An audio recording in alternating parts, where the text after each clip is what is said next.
गुरुजी, जिसके कुटुंब परिवार में कोई पुत्र नहीं है तो वो पितृ कार्य कैसे कर सकता है और उसके घर के पितरों की मुक्ति हेतु पितृ कार्य कौन करेगा यदि घर में पुत्र किसी भी कुटुंब परिवार में नहीं है तो? हमारे जीवन में 3 प्रकार के ऋण होते हैं। मनुष्य जब पैदा होता है, सनातन धर्म की मैं बात कर रहा हूँ, बाकी धर्मों की बात नहीं, कि बाकी धर्मों का ना मुझे जानकारी, ना मुझे ज्ञान और ना मुझे ज्ञान चाहिए। इसलिए सनातन धर्म ने बड़ी सुंदर बात कही कि जब हम पैदा होते हैं तो 3 प्रकार के ऋण हमारे साथ चलते हैं। एक है देव ऋण, क्योंकि हम देवताओं की संतान है, हमारा सीधा संबंध भगवान नारायण से है। दूसरा है ऋषि ऋण, क्योंकि सप्त ऋषि और सप्त ऋषि की संतान है, उसमें मैं भारद्वाज गोत्र भारद्वाज ऋषि की संतान हूँ। और तीसरा हमारे पास आता है पितृ ऋण, जिन पितरों की मैं संतान, जो मेरे पिता मेरे पूर्वज हैं। तो 3 ऋण को चुकाने के लिए तो सनातन धर्म ने बड़ी सुंदर बात कही।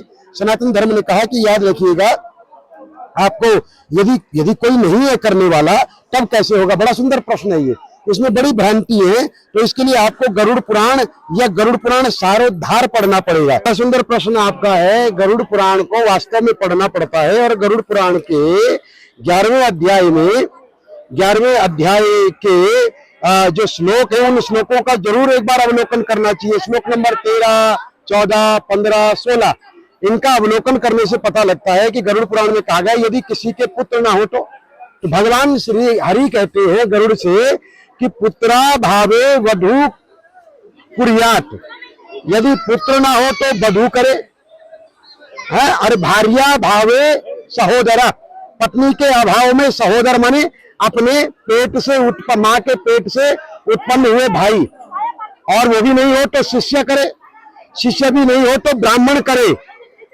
शिष्यो व ब्राह्मणस्यैव सपिंडो व समाचरेत, यहाँ तक कि पिंडदान और और्धदेहिक क्रिया करने के लिए भी सहोदर, शिष्य, ब्राह्मण ये कोई भी कर सकता है।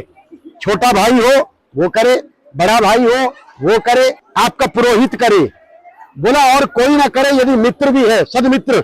इसीलिए तो कहते हैं मित्रस्य चक्षुषा सर्वाणि भूतानि समीक्षन्तम्, a friend in need and friend in deed. जीवन में एक मित्र चाहिए। बोला कैसा मित्र हो? जो पवित्र करके स्वर्ग तक पहुंचाने का कार्य करे। तो मित्र भी कर सकता है, पंडित भी कर सकता है, पुरोहित भी कर सकता है, पत्नी भी कर सकती है, सहोदर भाई करते हैं, शिष्य करता है, गुरु करता है, ब्राह्मण करता है, और तो और राजा भी करता है।